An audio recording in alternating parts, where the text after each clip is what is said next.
Gravando, senhor presidente. Muito obrigado, Joilson. Bom dia a todos. Hoje é dia 23 de abril de 2025. Estamos iniciando a sessão de julgamento da terceira Câmara Julgadora do Tribunal de Impostos e Taxas do Estado de São Paulo. Sejam todos bem-vindos.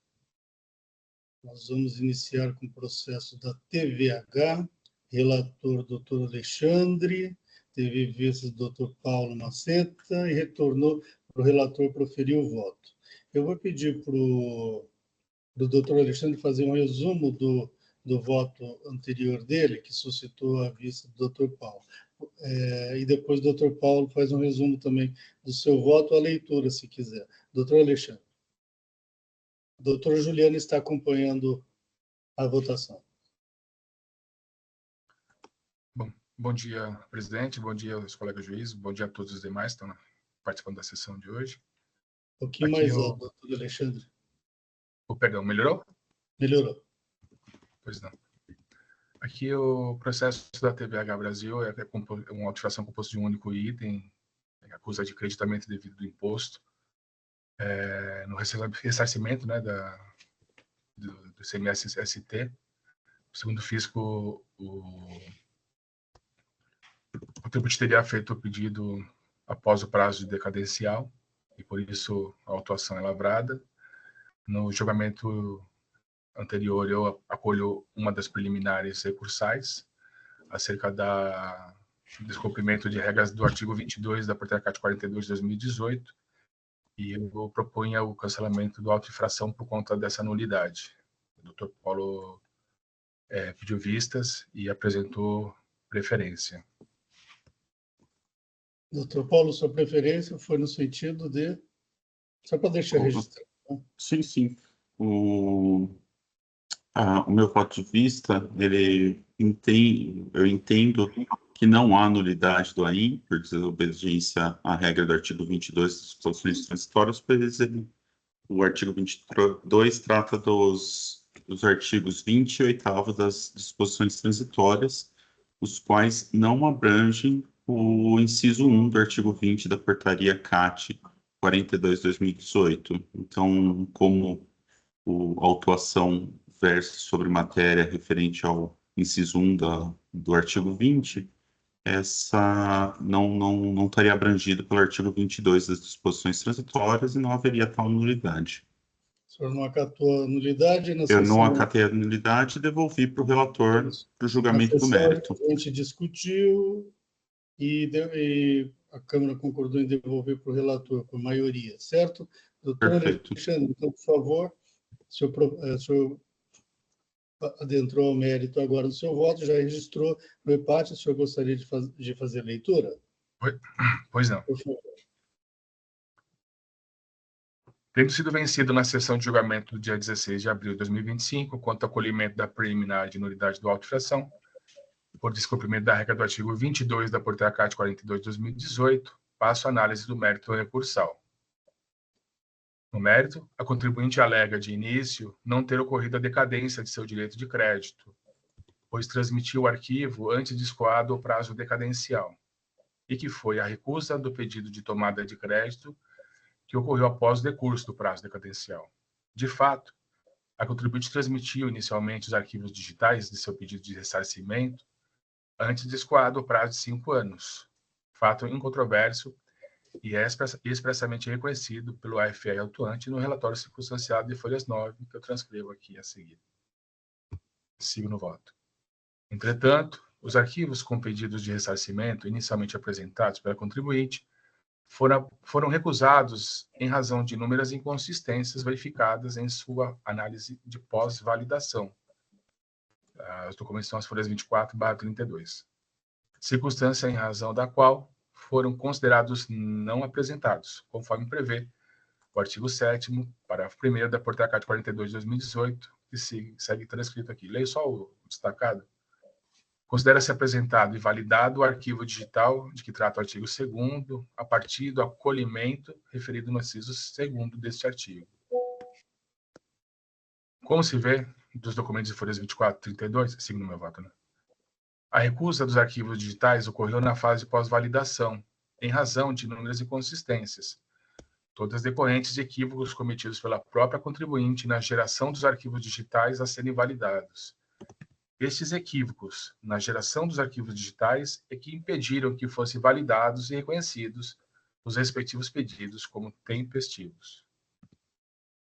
Em outras palavras, os pedidos de validação dos créditos a serem ressarcidos e formulados dentro do prazo prescricional não preenchiam os requisitos formais para seu processamento e, por tal motivo, não foram acolhidos. Por outro lado, os novos pedidos de validação dos créditos, posteriormente formulados, preenchiam os requisitos formais exigidos em lei e, embora tenham sido formalmente acolhidos, não foram deferidos pelo fisco por terem sido apresentados em um momento no qual já havia escoado o prazo previsto no artigo 61, parágrafo 3º do Regulamento CMS do Estado de São Paulo.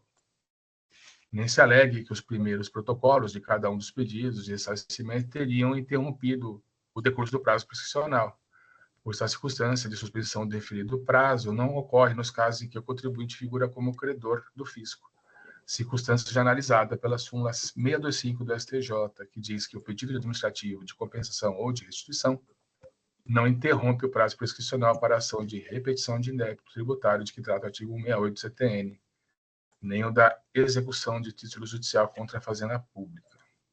Assim, a causa da perda do direito não foi a demora no processamento dos pedidos de ressarcimento do imposto originalmente apresentado pela contribuinte, e sim a inconsistência das informações constantes dos arquivos digitais de folhas 24/32. Inconsistências estas causadas pela própria contribuinte ao gerar os arquivos digitais com inúmeros erros. Caso tivesse elaborado os arquivos originais corretamente, como o fez em relação aos pedidos que foram apresentados após o decurso do prazo prescricional, teriam sido acolhidos e deferidos seus pedidos, mas não foi o que ocorreu. Correta, portanto, a acusação fiscal. Afirma ainda a contribuinte que, nos termos do artigo 9 da Portaria CAT 42/2018, devia ter sido intimada a regularizar as inconsistências nos arquivos protocolados, direito que não lhe foi assegurado, e que a ausência de prazo da Portaria CAT 42 para que o fisco concretize seu procedimento ofende o princípio da razoabilidade. Ocorre que tal alegação não pode ser deferida. Isso porque a possibilidade de substituição alegada pela contribuinte, prevista nos artigos 8º e 9º da Portaria CAT, se verifica apenas em relação aos arquivos que já tenham sido acolhidos, nos termos do artigo 7º, para inciso 2º, parágrafo 1º da mesma portaria. Sendo certo que nenhum dos arquivos originalmente transmitidos e compõe a acusação fiscal do AIN a hora analisado, chegou a ser de fato acolhido pelo sistema. Sustenta ainda a contribuinte a ausência de regra específica na Portaria CAT para que o fisco concretize o procedimento,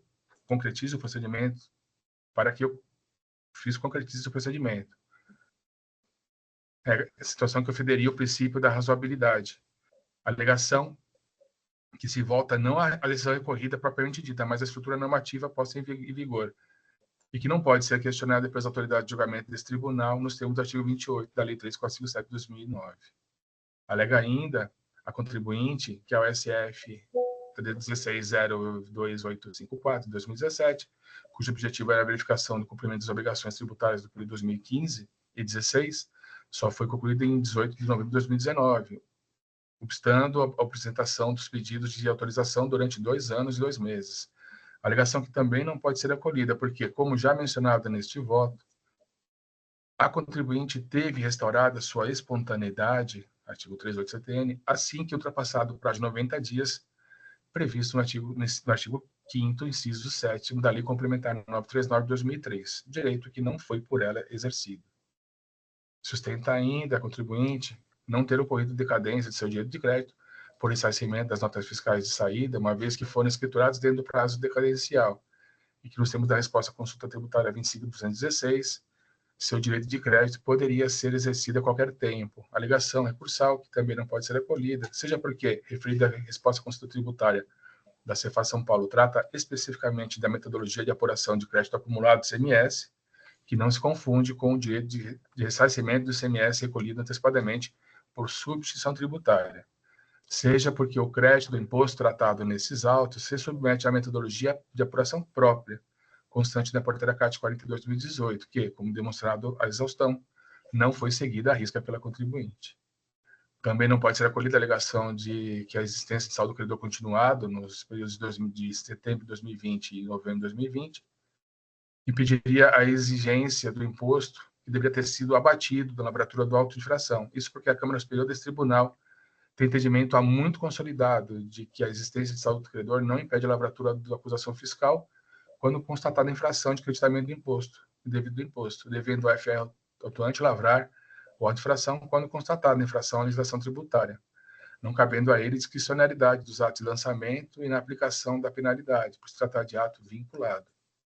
Da matéria, sequer vem sido conhecida em julgamentos realizados pela Câmara Superior desse Tribunal, conforme se vê de decisão proferida nos autos do auto de infração 4.095.103, julgado em 8 de agosto de 2024, cuja emenda segue descrita. Aqui só destaco o trecho que importa. A necessidade de autoridade fiscal elaborar a recomposição da escrita fiscal para apurar saldo credor dos períodos autuados, a fim de proceder à compensação do lançamento de ofício, não conhecimento, matéria sedimentada neste tribunal. Por fim, o pleito de relevação da multa formulado pela contribuinte com base no artigo 527-A do regulamento também não pode ser acolhido, haja vista existir exigência do imposto, situação que impede que se defira referido benefício, conforme se vê do caput do artigo 527-A do regulamento. Nestes termos, conheço e nego o provimento ao recurso ordinário, mantendo-se a decisão recorrida nos termos em que proferida. Como voto, presidente. Muito obrigado, doutor Alexandre. Doutor Rodolfo, o senhor tem uma sugestão, é isso? Ao relator? Bom dia, doutor Alexandre. Ali no primeiro parágrafo, é claro que a gente sabe que está sendo tratado, né, do artigo 22 das disposições transitórias, mas se o senhor achar prudente... Primeiro parágrafo do voto, viu, Alexandre? Isso, ali tendo sido vencido, artigo 22 das DDTT. Faltou só citar que é das disposições transitórias. Em que momento? Ah, tá. Voto, voto depois tendo sido vencido. Tendo sido vencido, exatamente.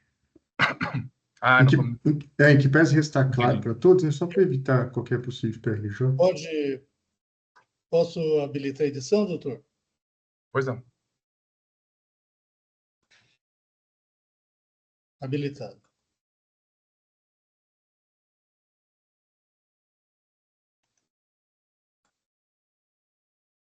Bom, enquanto o doutor Alexandre vai fazendo a edição do voto, eu vou abrir discussão. Doutor Rodolfo, da representação fiscal, por favor. Bom dia a todos, sem qualquer observação, só parabenizar o doutor Alexandre. Muito obrigado. Muito obrigado. Doutora Juliana, só um minutinho, por favor, que a gente já tem em discussão. Doutora Mara? Nenhuma observação. Ok. Doutor Paulo? Eu vou acompanhar o relator nesse voto de Como? mérito. Eu vou acompanhar o relator no voto de mérito. Na verdade, Ok. eu não sei se eu vou poder acompanhar, mas... Porque eu estou com o voto de vista. Vamos ver no que dá essa Mas de parte. coração eu acompanho. Muito obrigado, doutor Paulo. Eu também vou acompanhar o doutor Alexandre. Doutora Juliana, por favor. Bom dia a todos. Só uma questãozinha quanto à aplicação do artigo 527-E da relevação da multa, né? Como esse caso ele trata de creditamento indevido, que não foi suposta ausência de recolhimento do imposto, a gente entende sim, que seria possível a aplicação, porque a empresa ela preenche todos os requisitos do 527, inclusive a empresa só tem esse auto de infração ativo no Estado de São Paulo, ela é uma empresa de grande porte, não teve dolo. Doutora Juliana, todo respeito, isso é matéria de recurso. Tá. Ok? Vamos deixar por recurso, então, Obrigada. por favor. Tá bom, obrigada, bom dia.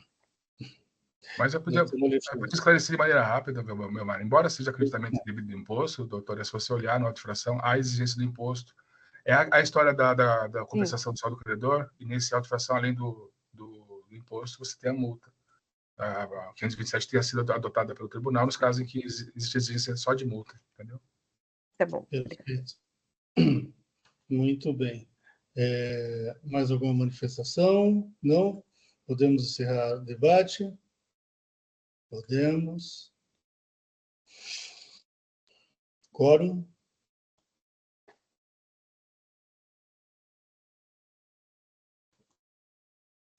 Em votação.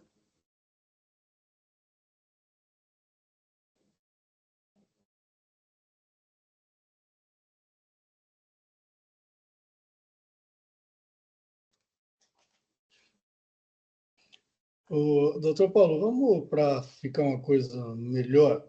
Eu vou reabrir os debates. O senhor faz uma preferência dizendo que acompanha o voto quanto ao mérito, ok? Só para ficar registrado isso, não dá nenhum Perfeito. problema.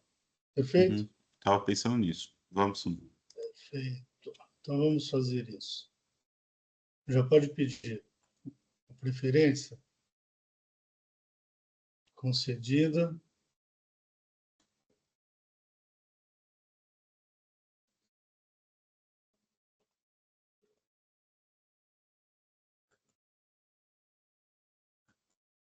Estou copiando aqui a emenda do Alexandre. Perfeito. Então, assim, para não ficar nenhuma dúvida que possa o empate apontar, eu vou acompanhar o voto, então, do Dr. Paulo. Ok, doutor Alexandre? Que foi pela não nulidade e pelo não provimento do recurso, ok? Mesmo que seja no mesmo sentido do senhor e do seu voto.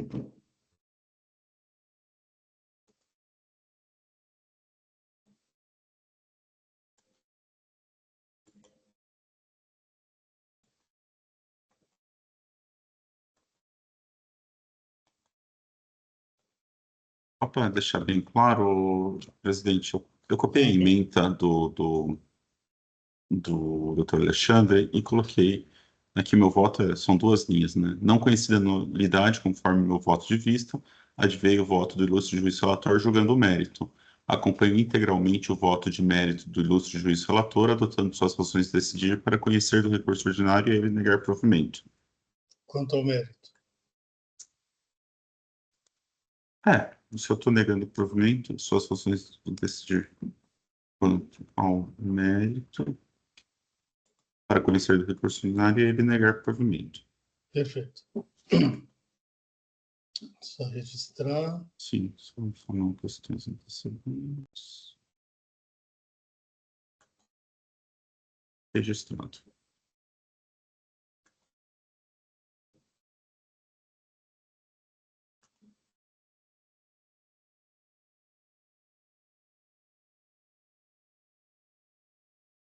Perfeito. Agora sim, encerrando os debates.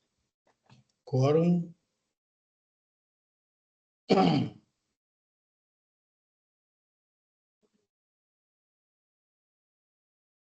Em votação.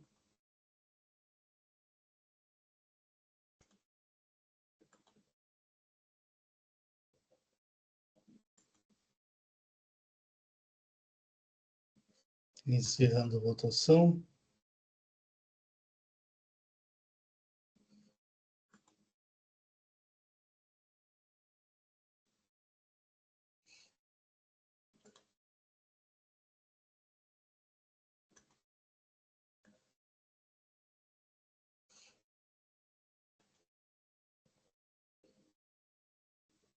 Muito bem, doutora Juliana. Então, não foi acatada a preliminar de nulidade, foi negado o provimento quanto ao mérito, ok? Muito obrigado. Finalmente Bom dia. conseguimos votar.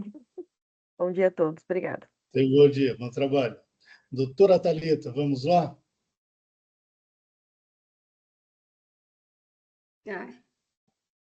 Bom dia. Bom dia, tudo bem? Tudo bem, excelente. Thalita, açúcar e álcool Oswaldo Ribeiro de Mendonça. A relatora é a doutora Amara, certo? Exatamente. Doutora Amara, vamos lá? Abre mão do relatório, doutora Thalita. Sim. Perfeito. Doutora Amara, só um resumo da acusação, por favor. Só um minutinho, que eu estou abrindo o voto. Eu só queria registrar primeiro Não, dá para registrar, né? Eu já habilitei.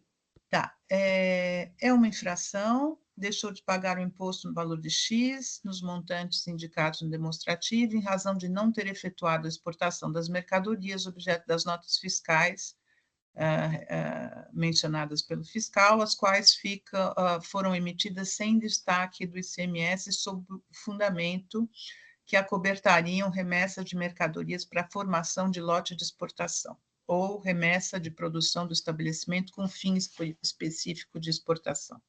Essa é a acusação, presidente. Ok, muito obrigado, doutora Mara. Doutora Thalita, por favor. Bom dia a todos. Vou tentar ser muito breve na minha exposição.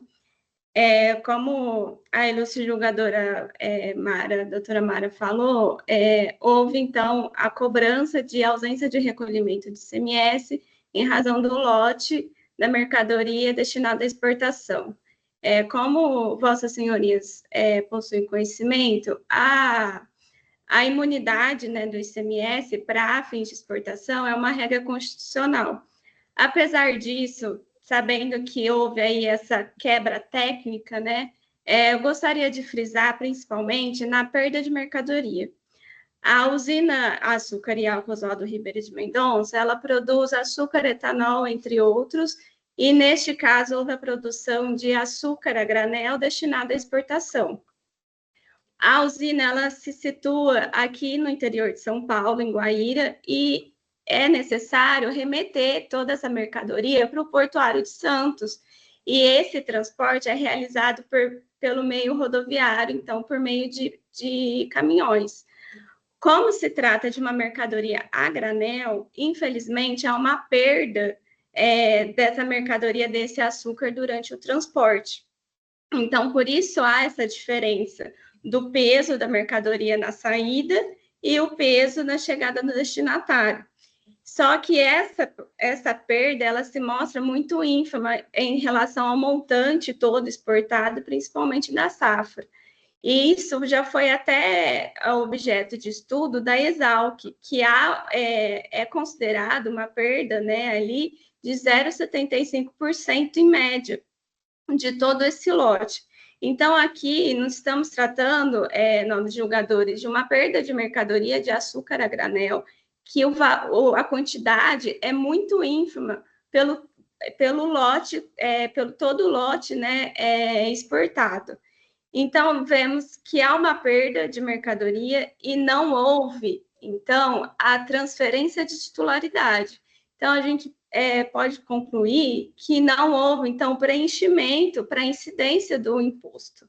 Então, não houve operação, porque a mercadoria foi perdida, não houve circulação jurídica, porque não houve a transferência de titularidade, e aqui eu vou frisar a súmula 166 do STJ e a DC 49, que fala da ausência de incidência de ICMS quando a transferência de mercadoria para o mesmo contribuinte. Então, verifica-se que não houve a transferência de titularidade dessa mercadoria. E tampouco, então, não houve, né, um ciclo comercial. Além disso, eu gostaria de destacar, nobres julgadores, a súmula 671 do STJ. Ela é uma súmula recente que fala sobre a não incidência de IPI sobre as mercadorias furtadas ou roubadas.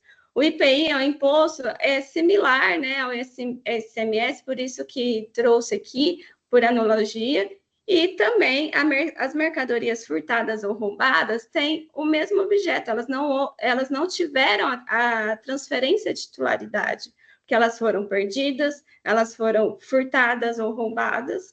Então, a lógica é a mesma. Se não houve essa transferência, não há por que a incidência do imposto.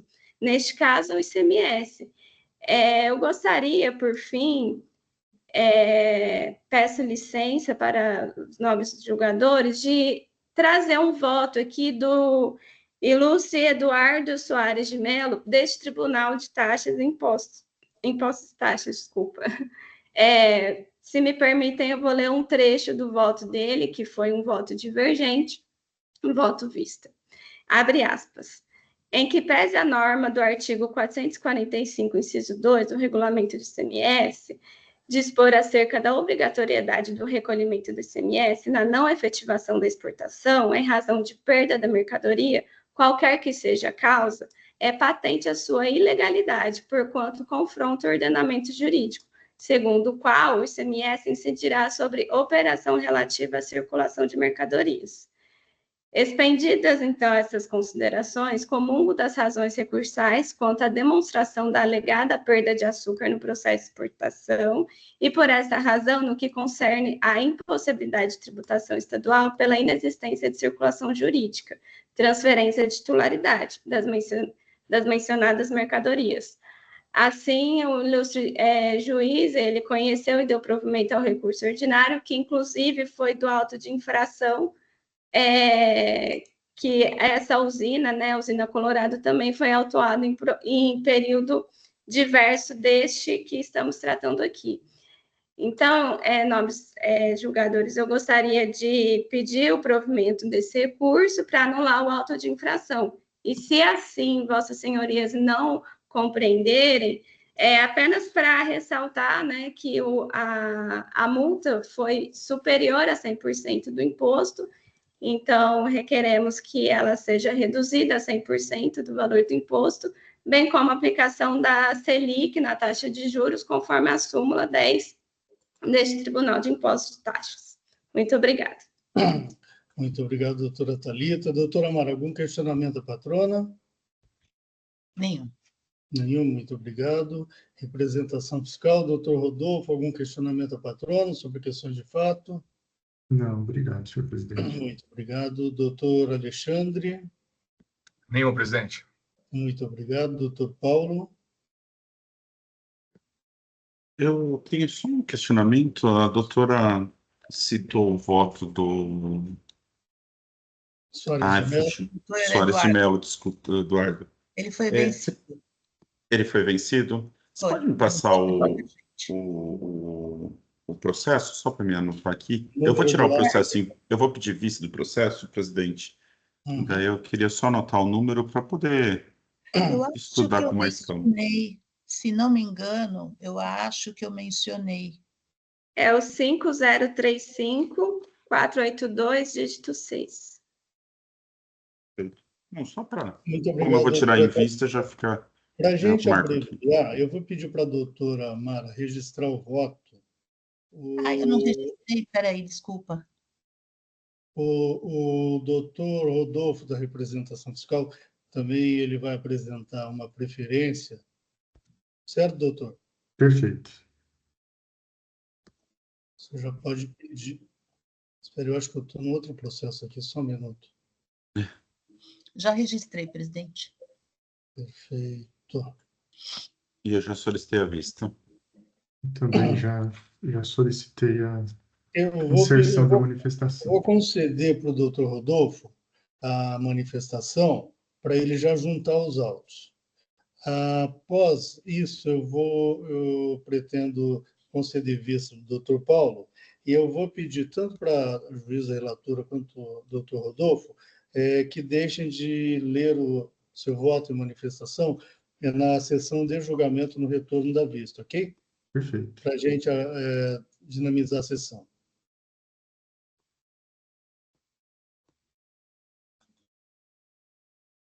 Eu só vou falar para a patrona o que eu estava jogando para ela saber, tá certo?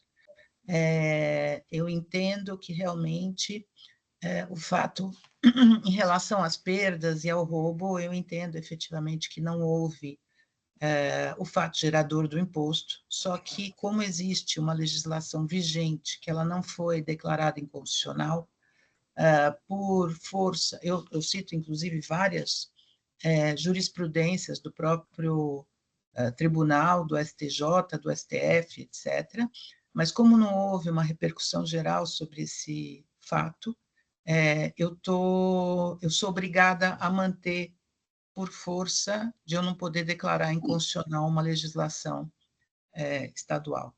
E quanto às notas fiscais, há umas 4, 5 notas fiscais que houve o retorno, ainda que parcial, eu estou dando provimento ao recurso. Tá? Perfeito. isso. Então, doutora Thalita, o processo saiu em vista do doutor Paulo. Agora, acompanhe as publicações para saber quando retorna. Ok? Tá certo, excelência. Muito Muito obrigada e obrigado bom dia e a um bom todos. dia. Igualmente. Próximo processo. Telefônica. Relatora doutor Paulo. O doutor Matheus Bernardes Ribeiro está acompanhando. Doutor Matheus, caso o senhor queira habilitar câmera e microfone, fique à vontade.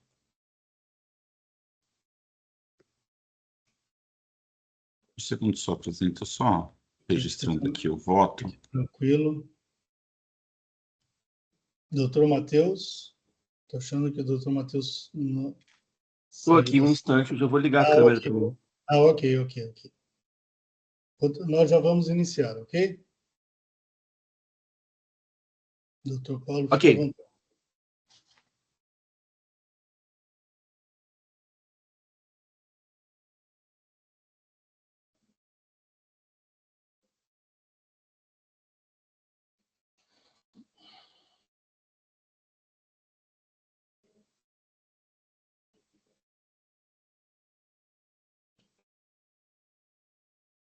Seria o voto já com as modificações, certo, doutor Paulo?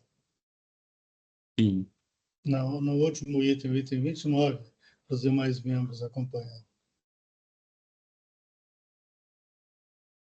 É aqui que eu tinha comentado. Eu preciso analisar o recurso ordinário e o recurso de ofício no sistema.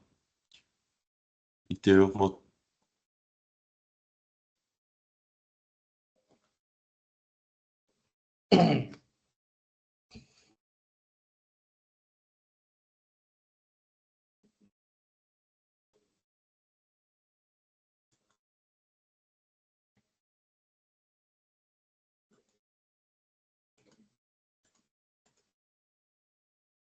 Presidente, eu registrei, mas uma coisa eu altero aqui não o meu voto em si, mas no sistema. Meu voto ele é bem curto, eu vou acabar lendo o voto. De rigor, a alegação do autor de que ocorre erro de fato pela decisão retificada não ter analisado seu pedido de limitação dos juros da taxa Selic dado no mandado de segurança coletiva em brutal não deveria ser acatada por dois motivos. O primeiro motivo é que a decisão retificanda tinha seu objetivo limitado pela decisão da Colém da Câmara Superior na análise da aplicabilidade do artigo 527-A. O segundo motivo é que o STJ já se manifestou no sentido que não ocorre erro de fato quando há omissão em uma decisão, né? Então, não seria o caso de pedido de retificação de julgado. Dessa forma, o pedido de retificação de julgado da autónoma não deve ser conhecido pela ausência de erro de fato. Porém, temos que observar a nova redação da súmula 10, que limita os juros à taxa Selic, cabendo salientar que a aplicação da súmula, de acordo com o artigo 52 da Lei 13.457, que as súmulas têm, a partir de sua publicação, caráter vinculante no âmbito dos órgãos de julgamento. Assim, entendo que os juros devem ser limitados à taxa Selic. Ante exposto, conheço parcialmente o pedido de retificação de julgado e ele dou parcial provimento somente para limitar os juros à taxa Selic, em linha com a súmula 10 desse tribunal. Esse é meu voto, só que na hora que eu vou registrar, quando eu conheço parcialmente e dou parcialmente provido o pedido de retificação de julgado, ele me abre para analisar o recurso ordinário e o Isso. recurso de ofício. Daí eu coloquei que o recurso ordinário foi conhecido parcialmente e parcialmente provido, e o recurso de ofício foi não provido em linha com o que já tinha sido julgado. Uhum. Ok, sem problemas. Em discussão, representação fiscal. Sem observações, senhor presidente. Obrigado. Muito obrigado, doutor Rodolfo. Doutora Mara. Acompanho. Muito obrigado, doutor Alexandre. Eu também acompanho o voto. Muito obrigado, eu também acompanho. Podemos encerrar debates. Quórum.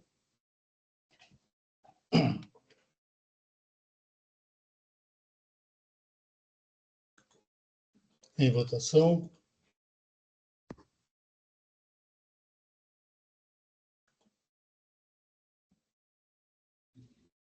Encerrando a votação. Encerrando o julgamento.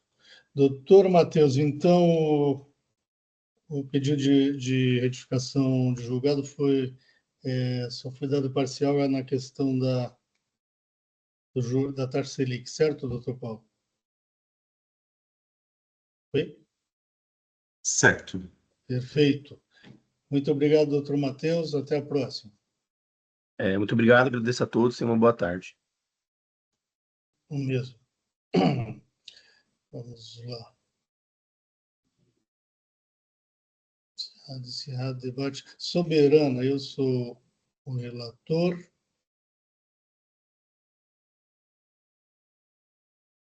Eu já antecipei o voto para todos os membros da Câmara, e aqui já está registrado também.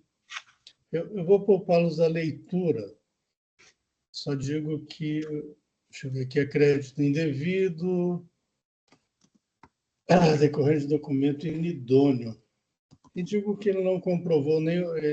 Afasto algumas alegações trazidas e digo que ele não comprovou nenhuma dos requisitos lá da boa-fé à luz do entendimento jurisprudencial. Ou seja, não comprovou a veracidade das operações entabuladas com a inidônea, não comprovou que verificou a regularidade fiscal de tal empresa inidônea à época e não comprovou nem mesmo os pagamentos. E, portanto, eu estou conhecendo o parcialmente do recurso e não negando provimento. Eu vou fazer uma pequena alteração que aparece sempre. Vou editar meu voto.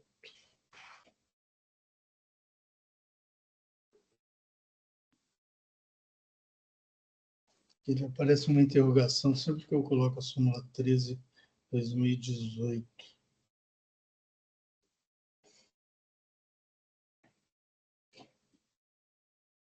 Aqui, por que eu estou conhecendo parcialmente do recurso? Porque ele pede a aplicação da taxa Selic. No entanto, o auto já foi lavrado com a taxa Selic. Portanto, falta interesse de agir na parte. Voto registrado. Encerrando os debates. Quórum.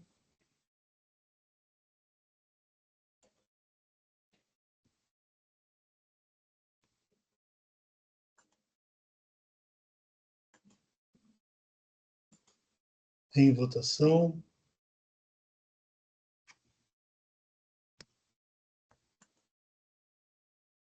Encerrando a votação. Encerrando o julgamento.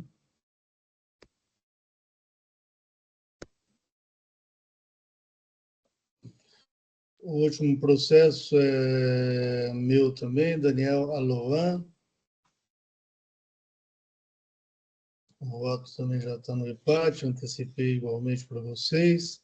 Aqui é ITCMD sobre doação, cujo doador está domiciliado no exterior. Eu faço as alegações recursais todas para manter a autuação e conhecer do recurso de ofício e dar-lhe provimento. Vou poupá-los da leitura também, porque já é de conhecimento de todos, e abro discussão. Representação fiscal. Sem qualquer observação, senhor presidente. De fato, o caso aqui ele não se enquadra, né, nas modulações de efeito da DI, então, só parabenizar o senhor pelo voto. Muito obrigado. Muito obrigado, doutora Mara. Acompanho, presidente. Muito obrigado, doutor Alexandre. Mas acompanho. Brincando, com muito pesar, mas acompanho. Essas modulações do Supremo, elas são insuportáveis, viu? Desculpa a brincadeira. Doutor Alex Sedilex. Exato. Muito obrigado, doutora Amara. Doutor Alexandre. Eu acompanho o comentário da doutora Amara e acompanho o seu voto. Muito obrigado. Doutor Paulo. Eu acompanho todo mundo aí, Bomar.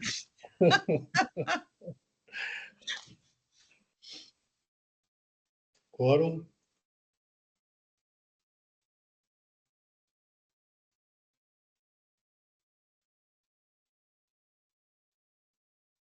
Em votação.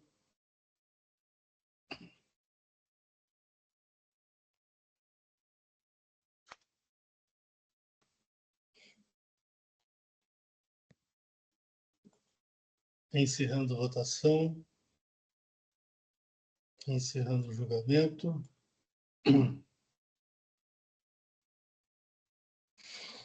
Encerrados todos os processos.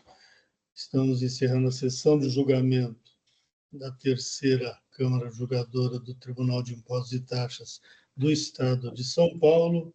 Hoje é dia 23 de abril de 2025. Se não me engano, é dia de São Jorge Guerreiro. Eu sou ateu, mas de qualquer maneira, é uma data importante para boa parte da população, etc. e tal. E lamentamos também o falecimento do Papa Francisco, na minha opinião, um dos grandes líderes mundiais nos dias de hoje, e prestou um grande serviço a toda a população mundial. Tenho muito carinho por ele. E com isso, eu agradeço a todos que nos acompanharam. Tenham todos um bom dia e até a próxima. Jailson, vamos encerrar.